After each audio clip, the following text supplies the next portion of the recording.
Welcome to Logos Bible Software Tutorials, and today we're going to dive deep into the fourth conditional clause. So we're going to come up here and we're going to open up a preferred Bible. That's the ESV. And the first thing that we always want to do is that we want to look into the documentation. See what the documentation says, because that's always going to be our starting point. We're going to go into Grammatical Constructions, and we're going to come here. Now, I plan to do a whole bunch more on grammatical constructions.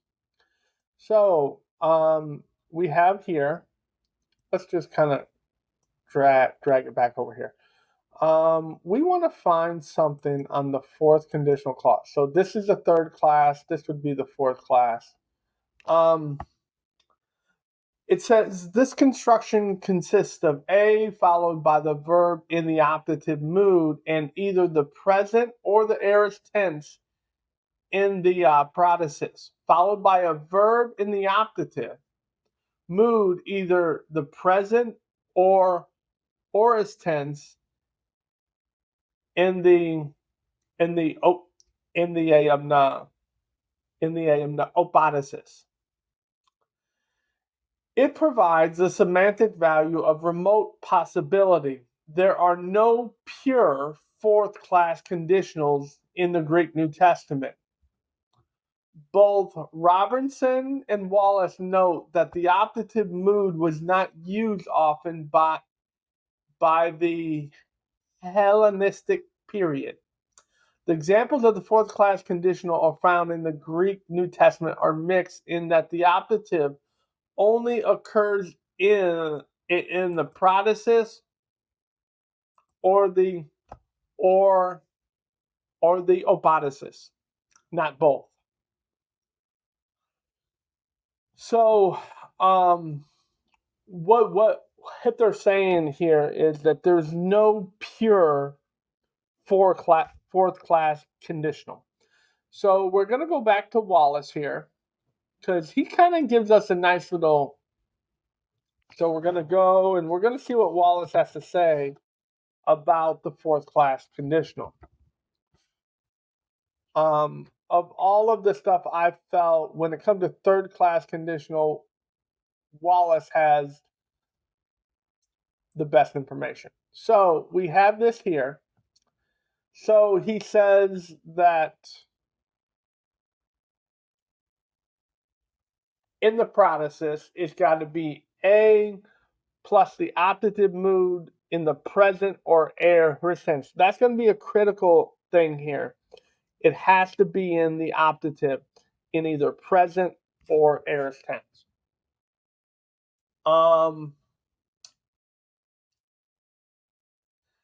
And in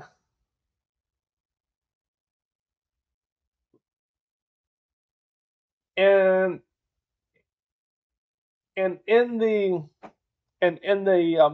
optasis, it is going to have aim plus the optative mood in either present or aorist tense. So either it's got to be in the present or aorist tense in the optative mood.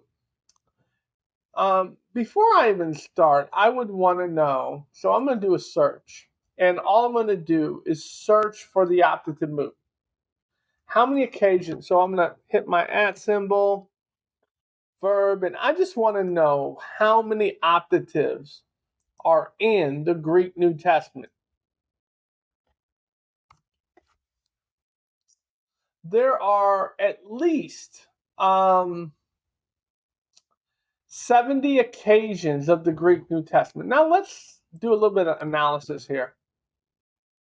I want to know, morally, I want to see the moods. So we have the Greek number, parts of case. So let's see what we have here. I'm looking for, okay, we have tense and mood. So I think what I'm going to look for here is Next, lemma, Launina, root, sense, part of speech, case, gender, mood. I want to see how many are in the tense.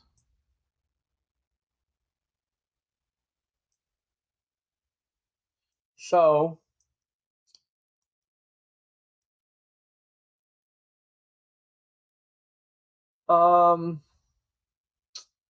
so if I were to look, so there are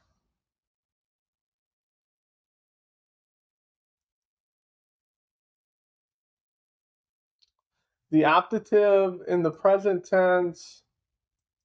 It's only in the aorist tense and the present tense.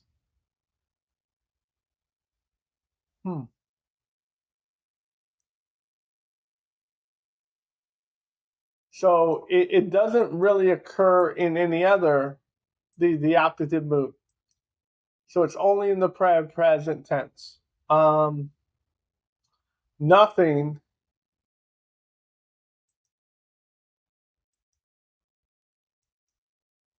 Let's do another search. So we're going to go to passages. And we're going to do a not. And I want to see if it. Now I'm going to have my @ symbol. And I want to know anytime it's in the optative and in any other tense. And what I want to do here is I want to limit my searches. Now, so basically the only time the only time that the optative shows up in the Greek New Testament at all is in the present or aorist tense. It does not occur in any other. So with that, so there are 70 occasions or in 65 verses that the optative shows up.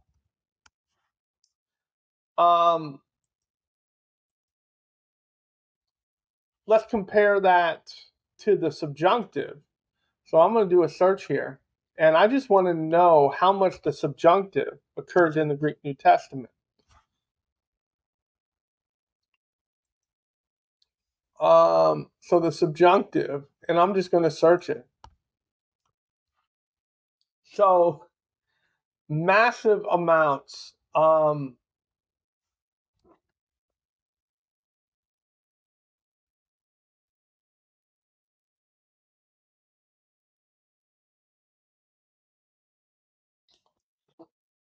The subjunctive occurs 21 times as much, 21 times as much as the optative.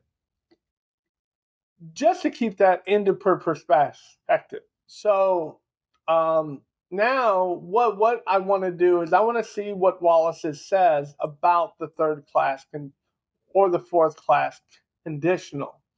So I can have a understanding. It says the fourth class conditional indicates a possible condition in the future, usually a remote possibility, such as if he could do something, if perhaps this could occur. The protasis involves a plus the optative mood. The optative is also used in the optasis, along with aim. Because of the increasing use of the subjunctive and the decreasing use of the optative in the Hellenistic Greek, it should come as no surprise that there are no complete fourth class conditionals in the New Testament. Sometimes the conditional clause is mixed with a non-optative in the optasis. On two other occasions, there is an optasis, but a verbless one. On other occasions, no optasis is to be applied, and the protasis functions as a sort of stereotype parenthesis. The semantic significance of the fourth class conditional, even though it is never complete in the New Testament, must not be overlooked. As we have pointed out, the subjunctive has increasingly encroached on the domain of the optative in Koine Greek. Thus, the subjunctive semantic domain has been broadened, but this does not mean that there is an overlap in both directions. The optative still functions within its more narrow confines. This is due to the principle that when an author chooses the rarer form, in this case the optative, he does so consciously. This goes back to an idea that Stephen Runge often talks about. Choice implies meaning. So what he's saying here is that when I have two options and I choose the rare one, it's on purpose. And the on purpose is that the whoever I'm writing to is going to understand the significance of me using the optative rather than the subjunctive. Now we're going to do a search. Let's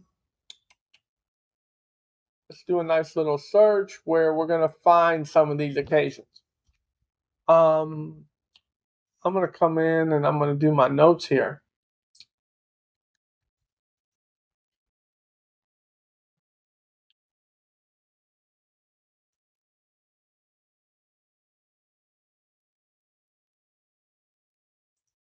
This is one that I use quite often, and I'm just going to change it to fit the fourth.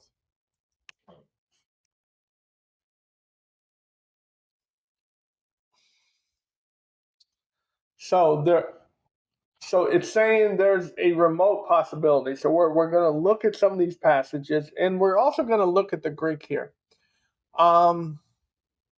I'm going to pull up the Lexham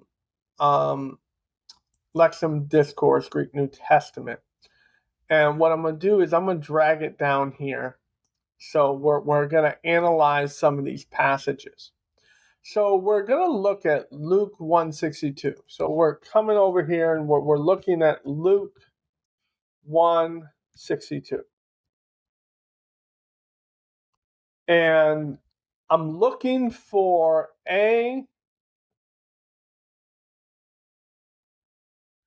and so what they're saying is that the inquiring, this part right here, so we see the ain here, and we see this word right here, which is thelomines, which is in the optative. So but we don't see the rest. So what they're saying here is that this is a fourth class conditional, even though my ain is not there. So let's kind of scroll up here a little bit. It's more to look at the structural categories. That's going to help us right here. Here. Even though this isn't here, this is. And it has to be in the present tense. This is in the present tense. So this would be the optative.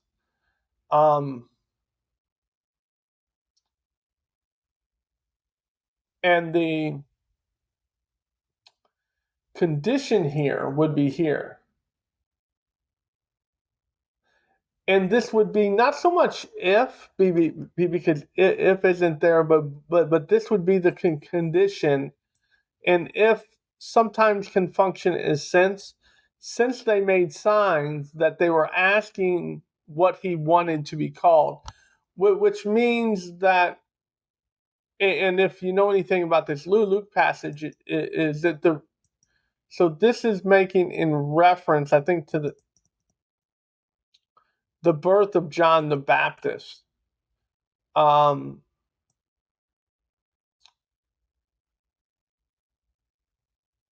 so there was this idea of this remote possibility of what they wanted to call him. Let's look at Acts and let's see what Acts shows us here. We want to go to Acts 5:24. So we're looking for the condition. So the process would be, or that the clause is here that's highlighted. Probably what we have is something very similar. Yeah, where the optative is there, but the protasis is not. Um, so that so the so the fulfillment is there as to what that he might do. And let's look because we see our ain right here, and we see our subjunctive. Yeah, so this is an aorist middle subjunctive from the Greek word negenomai. I haven't talked about what's going on with Greek.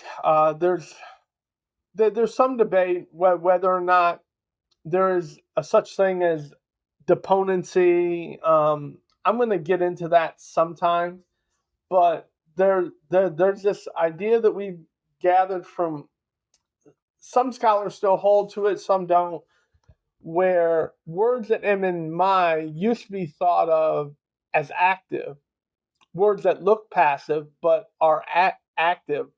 But now that there is this idea that these are actually words end in my are actually middle voice. So so here is the apodosis, and it has the fulfillment, and the condition is that they were greatly perplexed by them. Because of the use of the optative, and it's becoming more and more out that you're not going to see. So that's why when you're looking at these in the text, is that where it can either have the protasis or the apodosis, you have to see what the author's intention here. So that the idea is that they because this is something that they did not wondering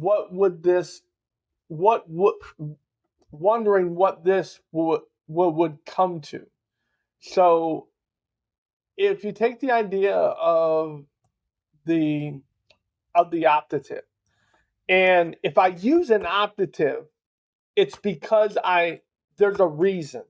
When I could use a subjunctive, but I choose to use the optative, there's a reason, there's a semantic reason, a cognitive reason, if you will, of why I'm using it. And it's because I want to convey a remote possibility that something will not happen.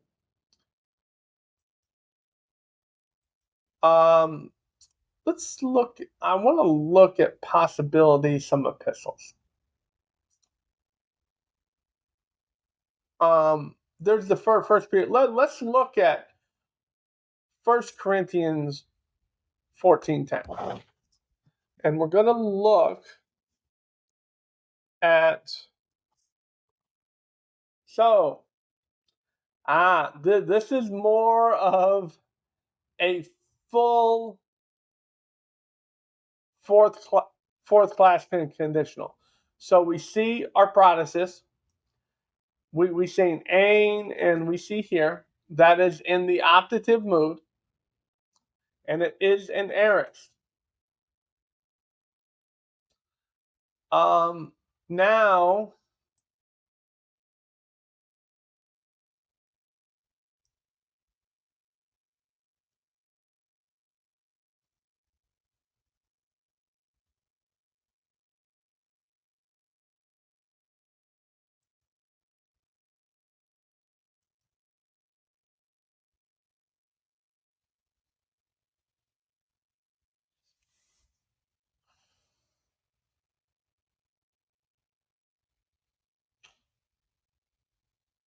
So we don't have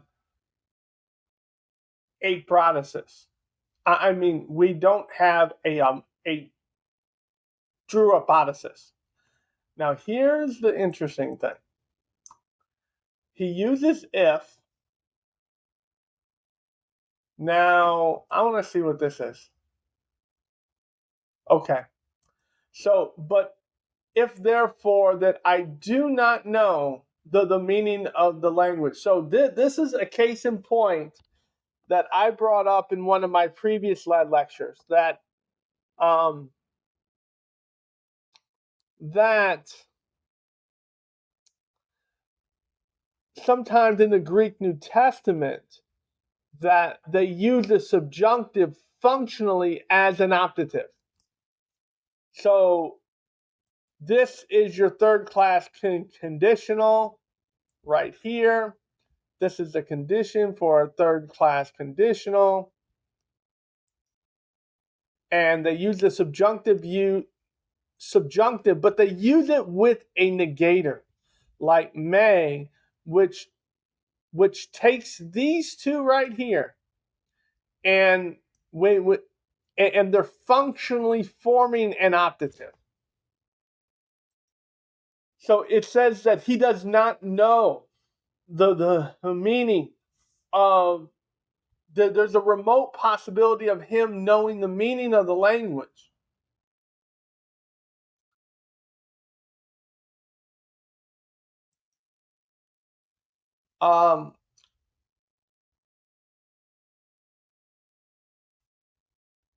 So he's saying that I will be as though a barbarian. So this one is functioning much like a optative, and that's why that they have that right there. They have that, and then they have I do not know.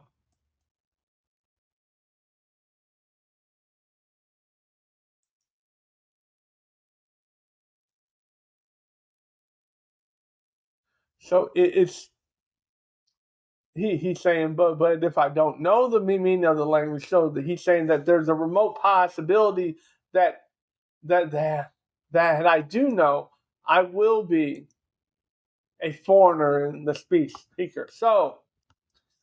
Um, so this was the fourth class conditional. There are a lot of searches here.